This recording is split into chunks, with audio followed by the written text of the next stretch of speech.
Eternal Egypt, flowing in the ageless cycle of time. A cycle of death in the hostile desert, rebirth in the mighty Nile. For over 2,000 years, ancient Egyptians believed that their dead set sail on a sacred journey to a wondrous afterlife. Today, their monuments speak to us of miracle and mystery.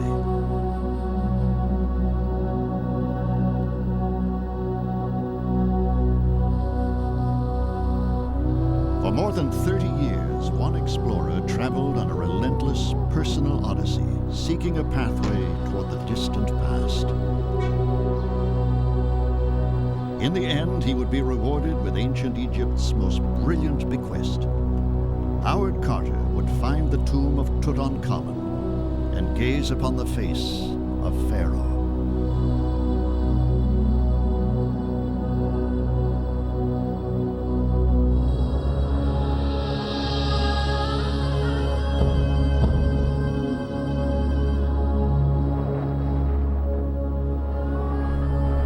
On the plateau of Giza, mighty pharaohs announced their majesty with one of the wonders of the world, the pyramids. Ancient Egyptian religion holds that Pharaoh is not only a man and a king, but an immortal god. When he dies, the monarch is outfitted for eternity with food, clothing, and magnificent treasure, not out of vanity, but to ensure the king's passage to the afterlife. But for some Egyptians, greed overwhelms faith. Every pyramid, no matter how carefully guarded, is robbed almost immediately.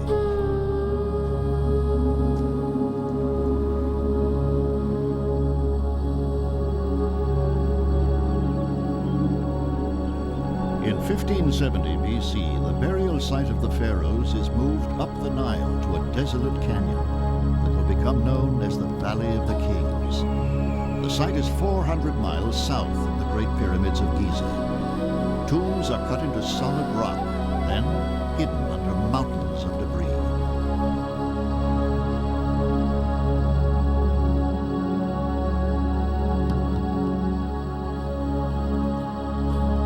The penalty for tomb robbery is death, but even here, the lure of golden treasure is too great. The Valley of the Kings is looted and sacked.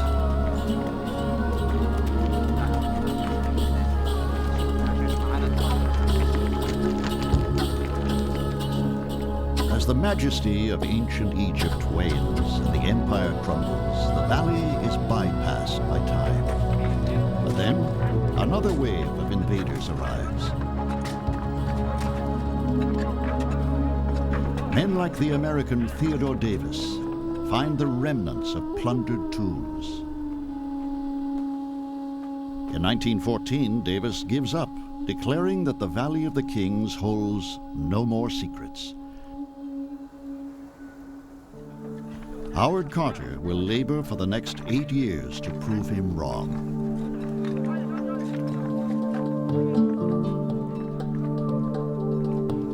Carter is a young English artist who first comes to Egypt in the 1890s. He absorbs the skills of archaeology, and he imagines the valley in the age of magnificent burials and desperate crimes.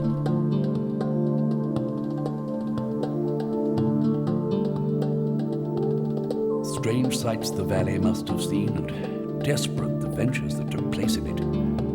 One can imagine the plotting for days beforehand, the secret rendezvous on the cliff by night, a bribing, drugging of a cemetery guard, the desperate burrowing in the dark. By providing his mummy with the elaborate and costly outfits which he thought essential to his dignity, the king was himself encompassing his destruction.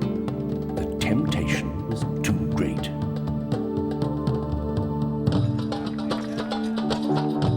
For years, Carter watches the fortune seekers come and go. He yearns for his chance in the valley, but he doesn't have the money to mount a full-scale search. Carter is not a transient treasure hunter. He learns Arabic. A man of few friends who never marries, Carter chooses a life apart. 1908, Carter's life is at a low ebb. He's selling paintings to tourists, but he never gives up his dream to thoroughly excavate the Valley of the Kings.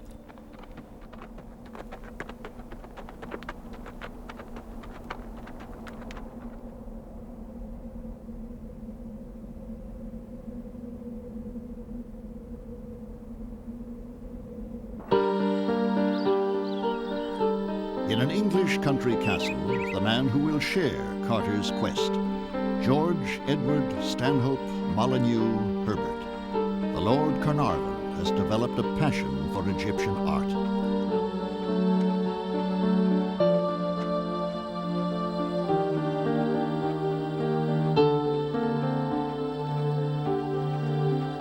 He dabbles in excavation and needs an experienced archaeologist to supervise his digs. In 1909, Carnarvon hires Howard Carter to select sites and hire workmen where he feels there are treasures to be found. It is the biggest break in Carter's career.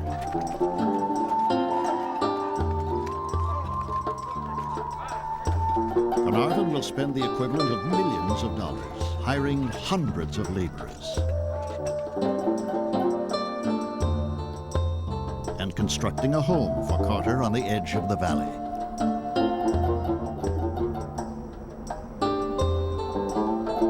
In 1914, Carnarvon secures the license to dig in the valley that Theodore Davis has surrendered as worthless.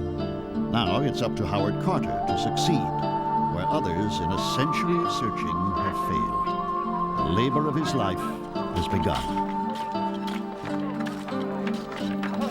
It's true that you may find less in the valley than in any other site in Egypt, but if a lucky strike be made, you will be repaid for years and years of dull and unprofitable work.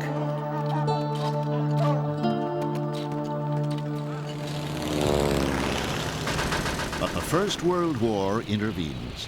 Britain and Turkey, Egypt's occupying powers, are enemies at war. All excavation is halted in the Valley of the Kings.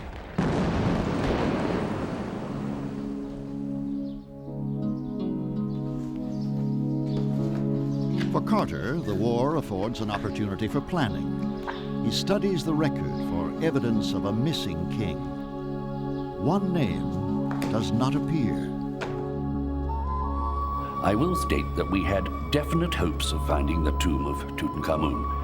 We were thoroughly convinced in our own minds that it ought to be situated not far from the center of the valley. Tutankhamun, a king who came to the throne of Egypt in an age of turmoil and revolution. Today it's believed that Tutankhamun was the son of radical Pharaoh Akhenaten, who declared the disk of the sun to be the only god and ordered that all other gods be forsaken. The result was chaos. For 17 years, Akhenaten ruled a fractured Egypt. One of his wives was Nefertiti, a queen of legendary beauty. But when the pharaoh died, his one-god religion died with him.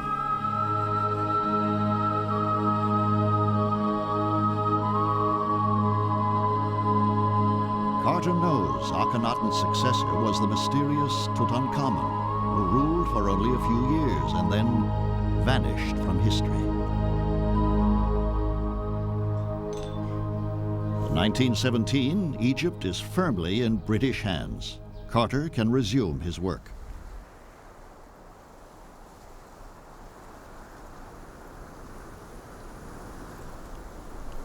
Carter's plan is methodical and backbreaking. Using the newly developed wartime technique of grid bombing, he divides the valley into small sections so that no doorway, no staircase can go overlooked.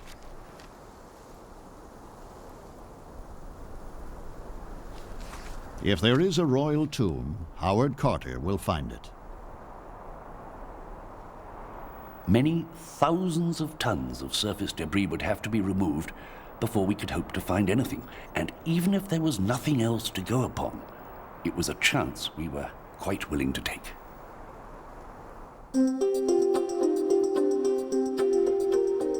1917, 18, 19.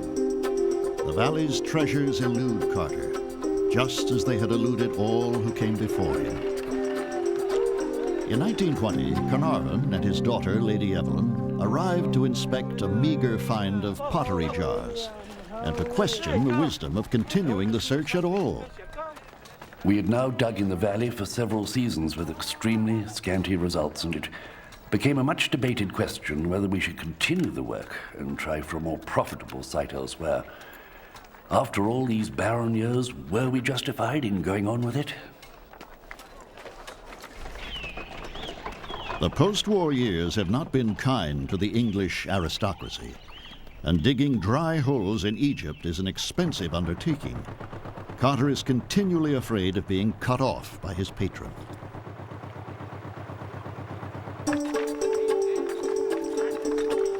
(1920) Carter's makeshift railway has moved thousands of tons of debris, and still nothing of value.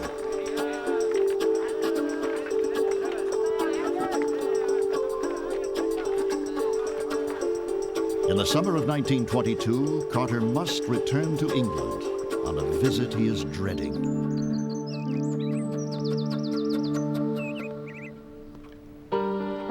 Carnarvon's patience and his money are running out. But Carter is still convinced he can find the tomb of Tutankhamun.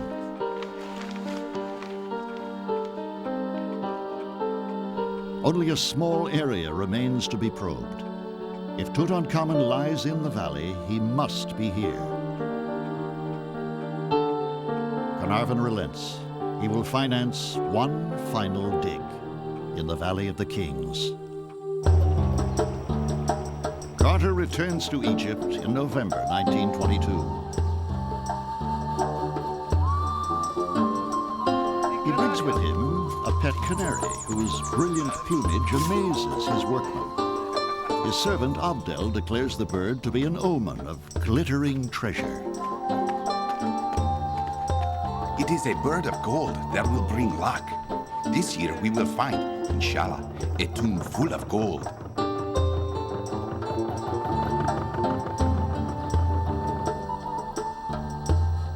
Three days later, Howard Carter rides into the valley as he has 1,000 times before. But today, his life will change forever. Let me try to tell the story of it all. The unusual silence made me realize something out of the ordinary had happened.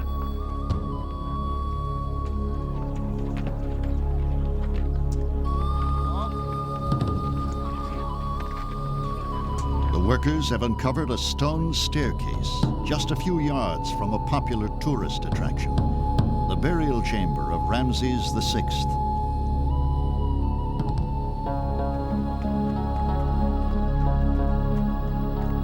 I almost dared to hope that we had found our tomb at last.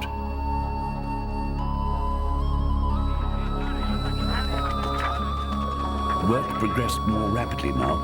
Step succeeded step. Toward sunset, there was disclosed the upper part of a doorway.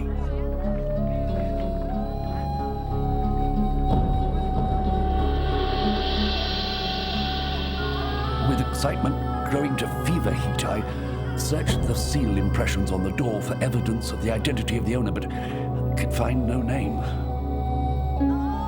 Was it the actual tomb of the king for whom I'd spent so many years in search? His Egyptian workers call it the Tomb of the Golden Bird. Has Carter's canary brought good luck?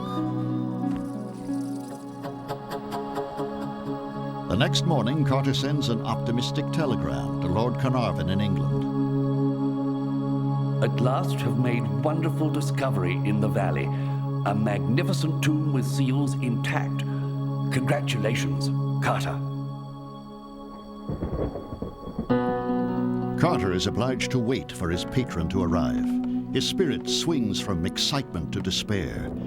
He does not yet know whether he has found a plundered tomb or a magic tunnel to the ancient world.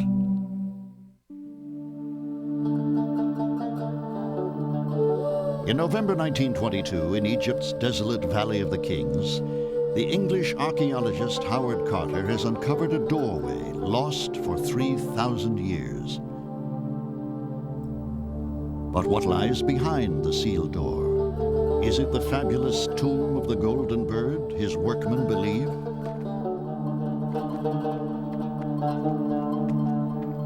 There was always the horrible possibility that the tomb was an unfinished one, never completed and never used. If it had been finished, there was the depressing probability that it had been completely plundered in ancient times. This agonizing mystery haunts Carter for over 2 weeks as his patron, Lord Carnarvon, makes his long journey from England, accompanied by his daughter, Lady Evelyn. It is a voyage Carnarvon has made many times before, but now the stakes are at their highest. The train ride up the Nile brings him to the valley that has fueled Carter's obsession for a quarter century and drained Carnarvon's fortune for 6 frustrating years.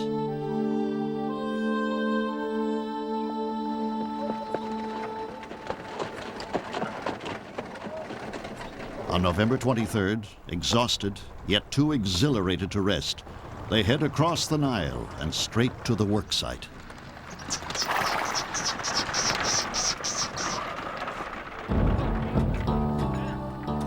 The digging continues, the doorway exposed. On it, the seal of Tutankhamun. Carter's perseverance has paid off at last.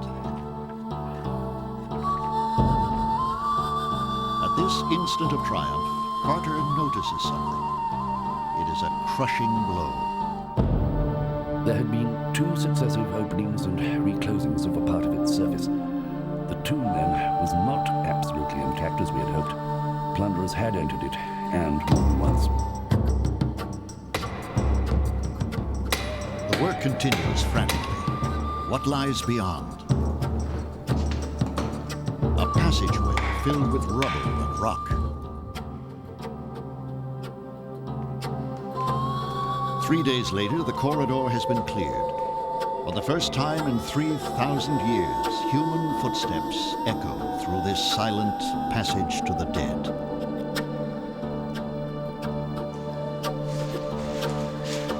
Beyond another sealed door lies a world of riches, or of ruins.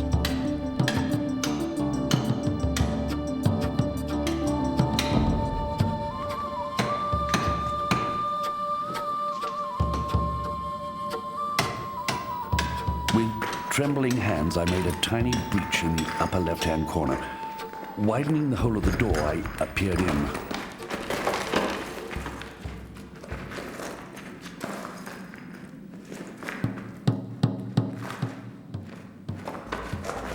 At first, I could see nothing. Details from the room slowly emerged from the mist.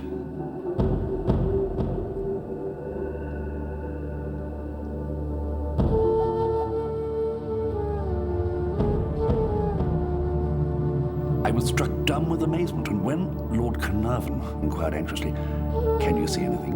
it was all I could do to get out the words, "Yes, wonderful things."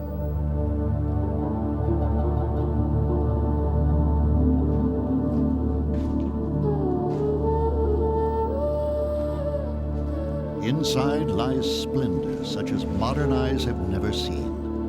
Yet something they sense is missing. It dawned upon our bewildered brains that in all this medley of objects before us, there was no coffin, no trace of a mummy. I noticed for the first time that between the 2 black sentinel statues on the right, there was another sealed doorway. The explanation finally dawned upon us. We were but on the threshold of our discovery. What we saw was merely an antechamber. Behind the guarded door, there were to be other chambers, and in one of them, we should find the Pharaoh lying.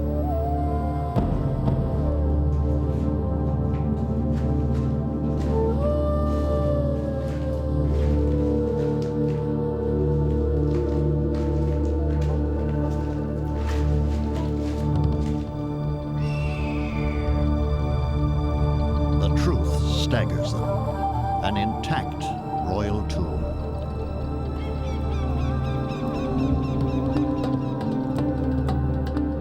Intact but not untouched, shortly after the royal funeral, robbers carried off boxes of gems and jeweled gifts. But what they left behind is overwhelming.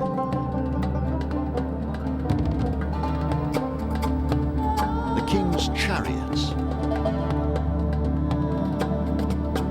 gilded couches, previously glimpsed only in paintings on the walls of barren tombs.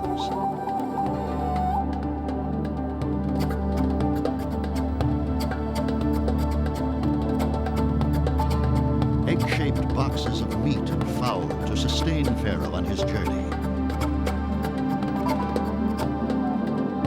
And touching memorial bouquets, placed moments before the doorways were sealed.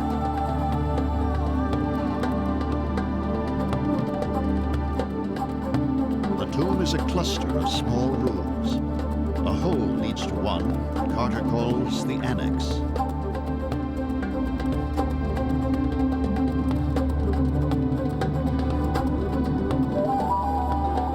But it is the sealed vault between two guardian statues that burns in their minds.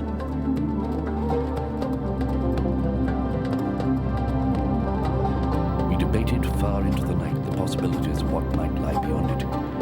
Visions of chamber after chamber, each crowded with objects like the one we had seen, passed through our minds and left us gasping for breath. I think we slept but little that night. In fact, they do not sleep at all. Secretly, they return to the tomb, desperate to learn if Pharaoh himself still lies beyond the sealed wall.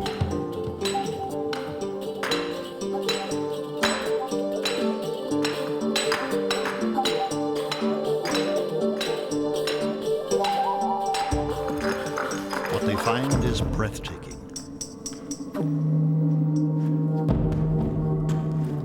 The seals are intact. They now know that Pharaoh awaits them, shrouded within a wall of gold. The untouched clay seals of the ancient priests prove that the tomb robbers never desecrated the royal shrine.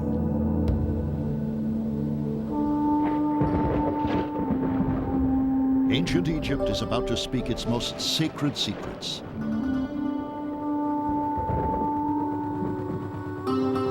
An immutable cosmic order in which Pharaoh is both man and God. At Pharaoh's death, the universe is in disarray.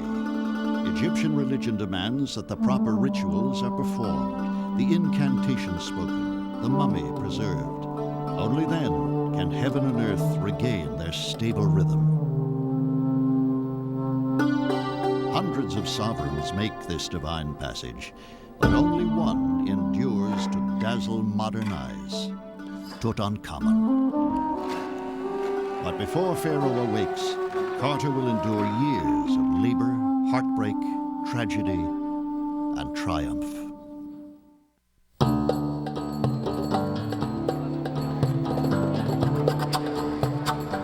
In the winter of 1922, the discovery of the tomb of Pharaoh Tutankhamun bursts upon the world. Crowds of reporters, tourists, and dignitaries invade the once silent Valley of the Kings.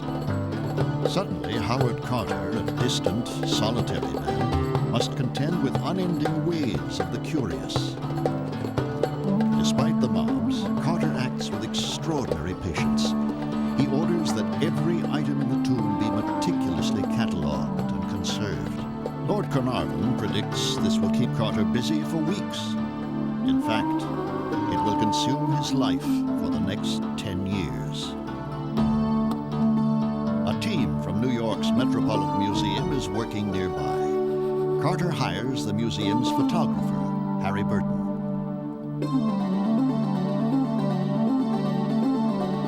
Every item in the tomb is numbered and photographed by Burton exactly where it is found. Many of the objects in the tomb are heartbreakingly fragile. To conserve them, Carter turns to Arthur Mace, another expert from the Metropolitan Museum. Mace's daughter, Margaret Orr, is the only living eyewitness to this unique and thrilling period. She was 9 years old when her father first brought her to Egypt.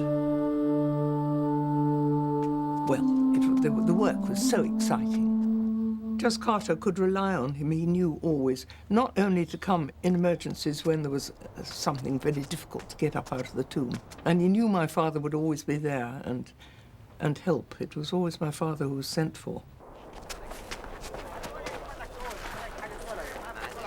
The team's task is the most difficult in the history of Egyptology.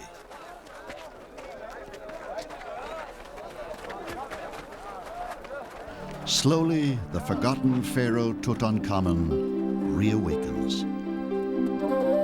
Objects from the tomb reveal a teenage monarch, attended by his queen, Ankhesenamun, probably his own half-sister.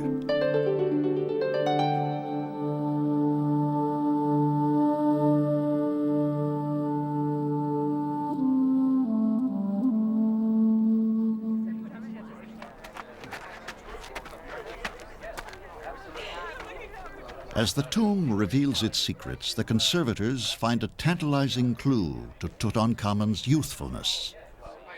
And I remember my mother saying to me, I've heard from Daddy that they found a child's glove, and I'm to go off to Harrods with one of your gloves that I think is much the same size, he said, because I want to find out the age of the king, if in fact he was a child king. Tutankhamun was a mere child when he attained the throne, and just a teenager when he died.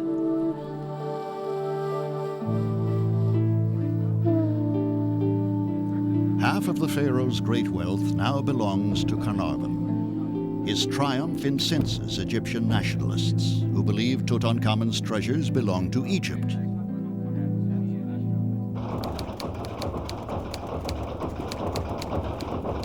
Carnarvon makes the situation even worse, selling exclusive rights to the story to the Times of London, infuriating competing newspapers. The tomb is not his private property.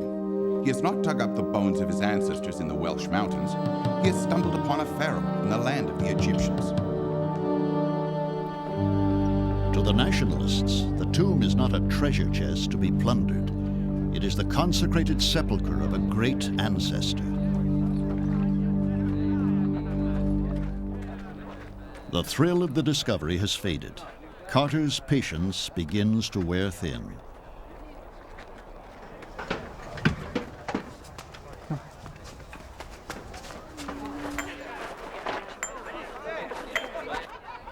Carnarvon treats the tomb like a tourist attraction, throwing picnics for wealthy friends. Carter is furious.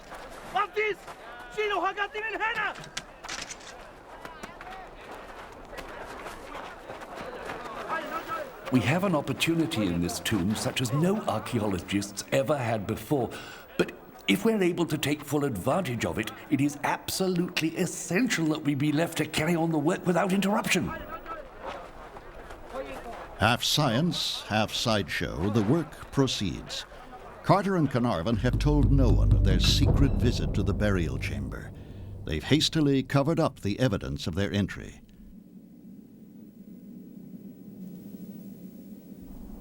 And in February 1923, they stage a theatrical, formal opening of the chamber for a hand-picked audience of the elite.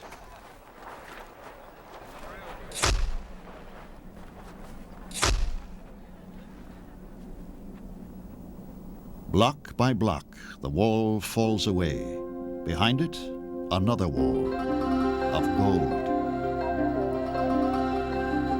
Within this sealed shrine, another barrier, another golden shrine. As Carter will discover, the second of four standing between him and the pharaoh.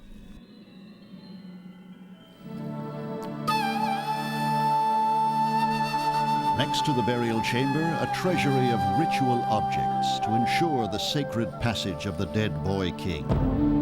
Guarding the entrance, Anubis, protector of the king.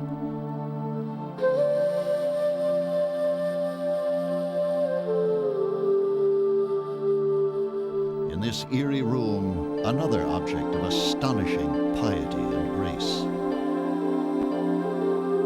Facing the doorway on the farther side stood the most beautiful monument I had ever seen. It is undoubtedly the canopic chest and contains the jars which play such an important part in the ritual of mummification.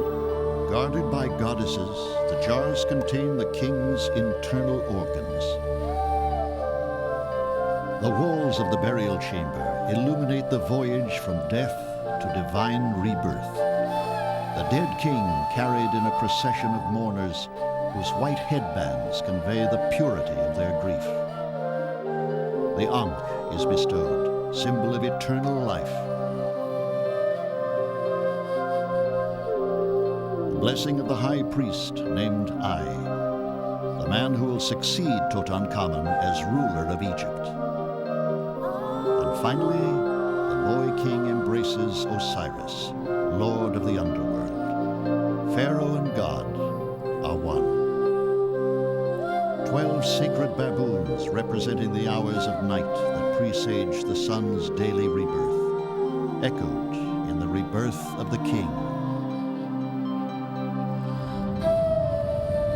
It is a magnificent discovery. The ancient Egyptian religion warns all who dare defile the tomb of mighty Pharaoh. He who shall injure my tomb, the sun god shall punish him. Any man who shall enter this tomb, I will pounce upon him as on a bird.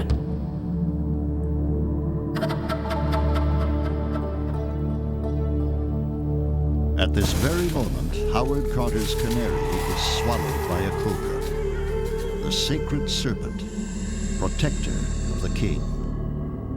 At the tomb, one journalist whispers, "I give Carnarvon 6 weeks to live." The legendary Curse of Tutankhamun is born.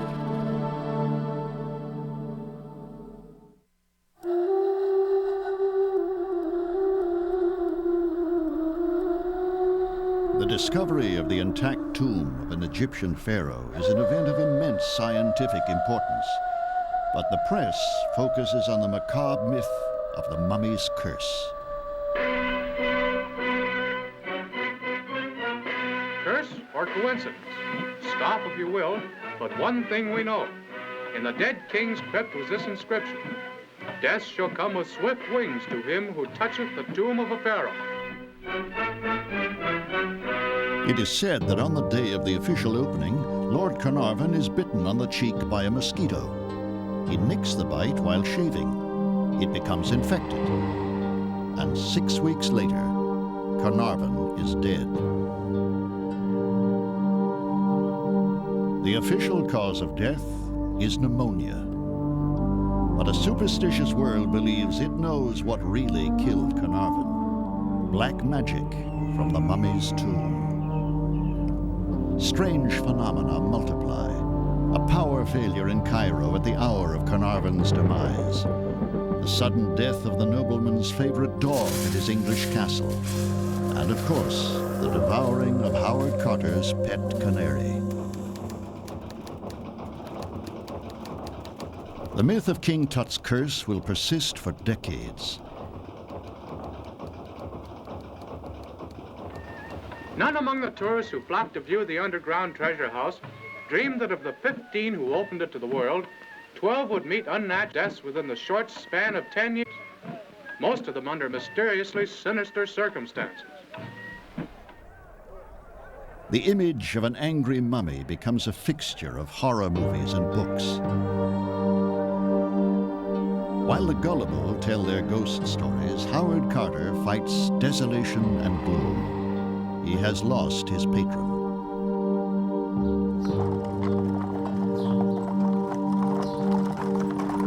Lady Evelyn leaves Egypt and soon marries the son of the chairman of Lloyd's of London. At the hour of his greatest discovery, Howard Carter finds himself alone.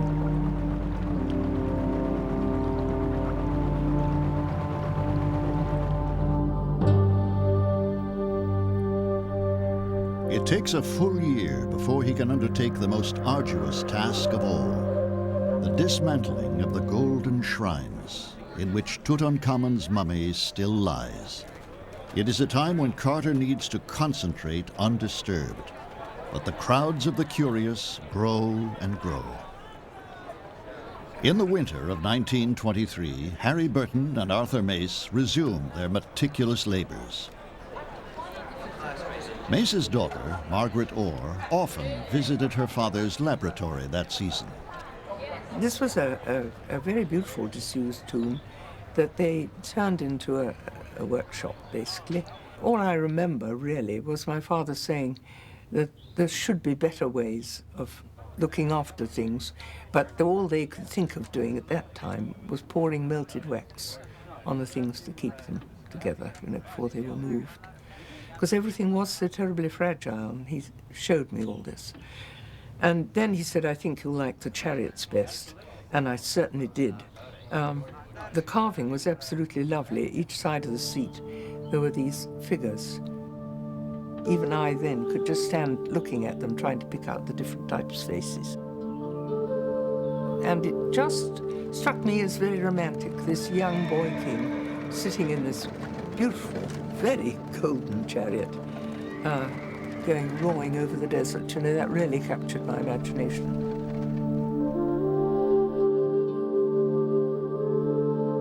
Carter's team soon learns that Tutankhamun lies within a series of ornamented shrines.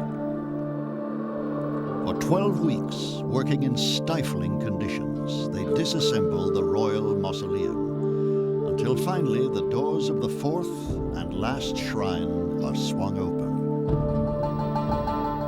We were to witness a spectacle as no other man in our times has been privileged to see. The decisive moment was at hand. The doors slowly swung open, and there, filling the entire area within, stood an immense yellow sarcophagus, intact with the lid still firmly fixed in its place, just as the pious hands had left it. On the lid, Carter finds an inscription. May he inside be uninjured, the son of Ra, Tutankhamun. On February 12, 1924, before another crowd of invited dignitaries, Carter is ready at last to remove the massive lid of the sarcophagus. I gave the word.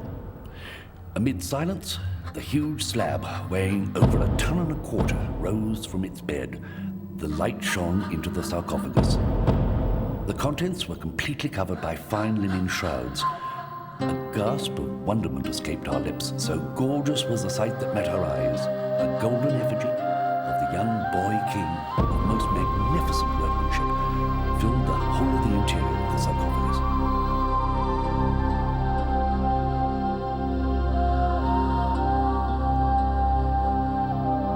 This should be his moment of supreme triumph. Instead, it is the beginning of a confrontation that will drive Howard Carter out of the Valley of the Kings.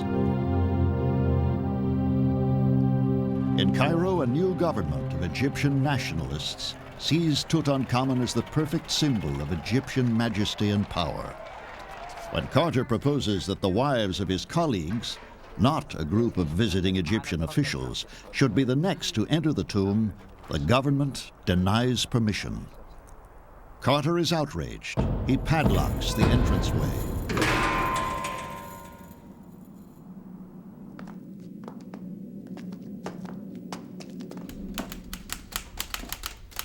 Carter dictates a public letter to the Egyptian authorities.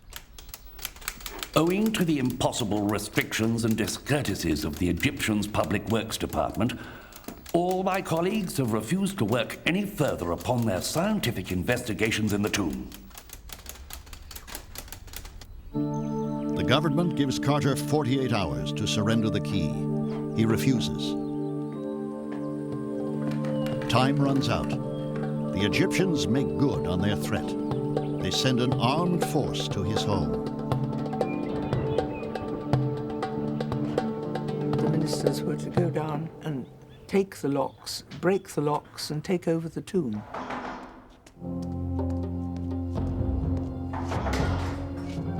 Carter was therefore on edge and must have said to my father, come with me because I'm really feeling so depressed and sad about this. And I think it might be tonight.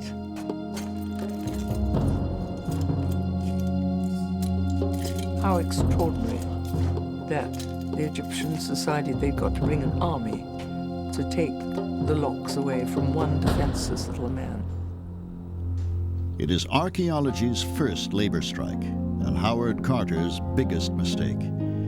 He is to leave Egypt not knowing if he will ever gaze upon the face of Tutankhamun. Reluctantly, Carter agrees to a lecture tour of North America. The tour makes him wealthy and famous, but privately, Carter is confused and defeated. On that outer lid was a tiny wreath of flowers. It pleased us to think the last farewell offering of the widowed girl queen to her husband. I shall retire renouncing any claims whatsoever to the Tutankhamun discovery, and also from future archaeological research, with a broken heart. In art, in fashion, in music, and movies, King Tut is the boy of the hour. Tutmania is born.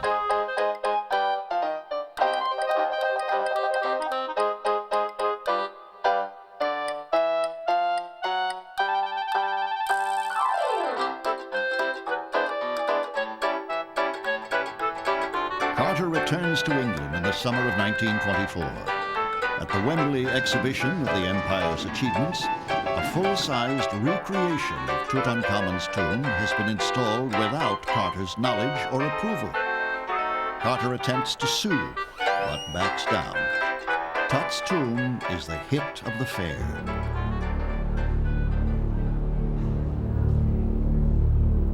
In the Valley of the Kings, the real tomb remains locked. Even the Egyptians concede that only Howard Carter is qualified to proceed with the unveiling of the king's sacred coffin and the mummy within. Pharaoh's sleep remains unbroken, but soon dramatic events will bring Carter back to Egypt. He will gaze upon the face of Tutankhamun.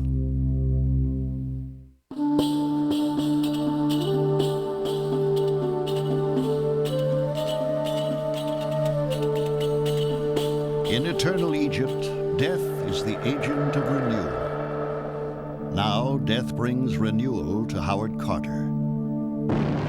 In November 1924, a terrorist bomb kills Sir Lee Stack, Britain's high-ranking official in Egypt.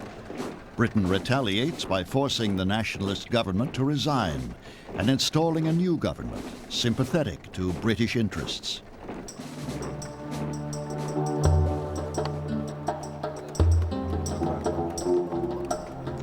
Carter returns to the valley in December.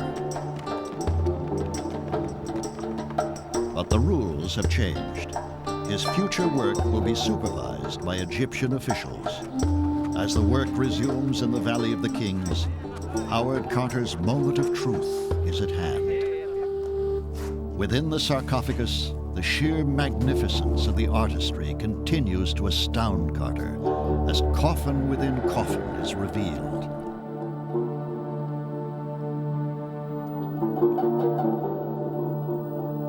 It was a moment as anxious as exciting. The lid came up fairly readily, revealing a second magnificent anthropoid coffin covered with a thin gossamer sheet. Underneath this covering, in places, glimpses could be obtained of rich, multicolored glass decoration encrusted upon the fine goldwork of the coffin.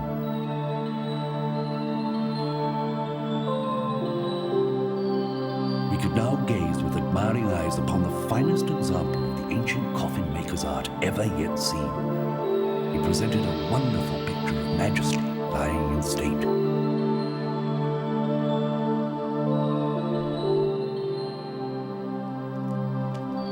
Ritual oils used by the priests to anoint Pharaoh's remains have turned as hard as rock. Even after they are melted away, the weight of the remaining coffin puzzles Carter, until he discovers why. The third coffin was made of solid gold. How great must have been the wealth buried with those ancient pharaohs. What riches that valley must have once concealed. For 30 years, Howard Carter has dreamed of this moment.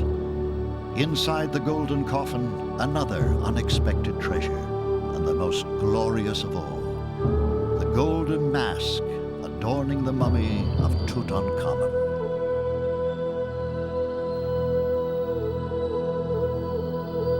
At such moments, the emotions evade verbal expression, complex and stirring as they are. 3,000 years and more had elapsed since men's eyes had gazed into that golden coffin. Time, measured by the brevity of human life, seemed to lose its common perspectives before a spectacle so vividly recalling the solemn religious rites of a vanished civilization. More than 150 dazzling pieces of jewelry, almost all of them gold, placed on the king's body precisely as described in the Egyptian Book of the Dead.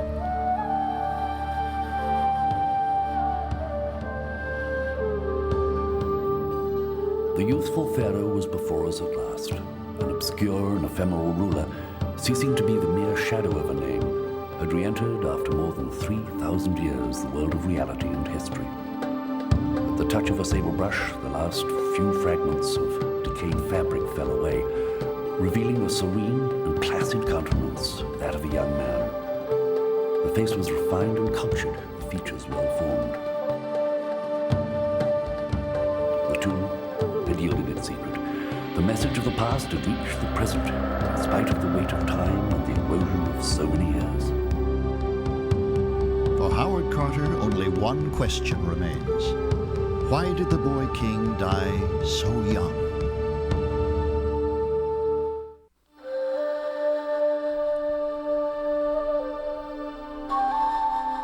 After unmasking his beloved Pharaoh Tutankhamun, Howard Carter wonders, how did the boy king die? In the great temple at Karnak, there is one statue whose face resembles the image on the golden mask of Tutankhamun. But the king's name has been replaced with that of his successor, stricken from life and death.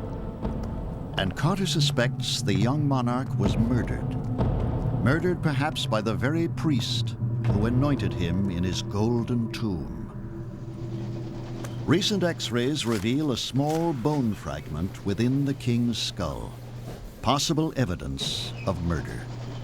Tutankhamun may have been the final casualty of his father Akhenaten's one-god revolution, killed by priests anxious to restore the old religion.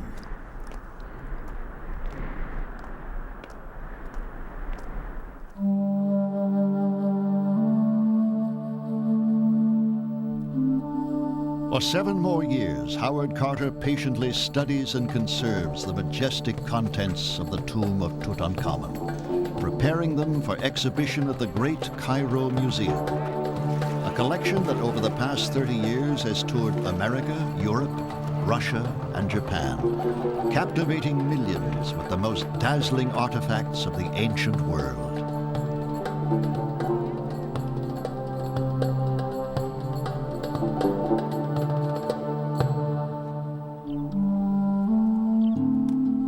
In 1932, the quest is complete. Carter remains in Egypt, retelling the tale of his great discovery to any tourist who will listen.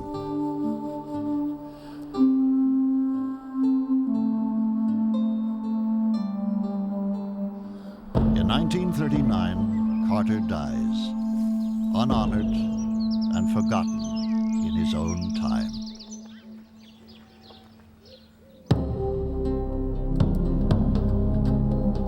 It is an ironic end for the man who had discovered Tutankhamun, a minor and forgotten pharaoh. Carter resurrected the lost king only to share his fate. But today, of all Egypt's great pharaohs, only Tutankhamun's name resonates from the past.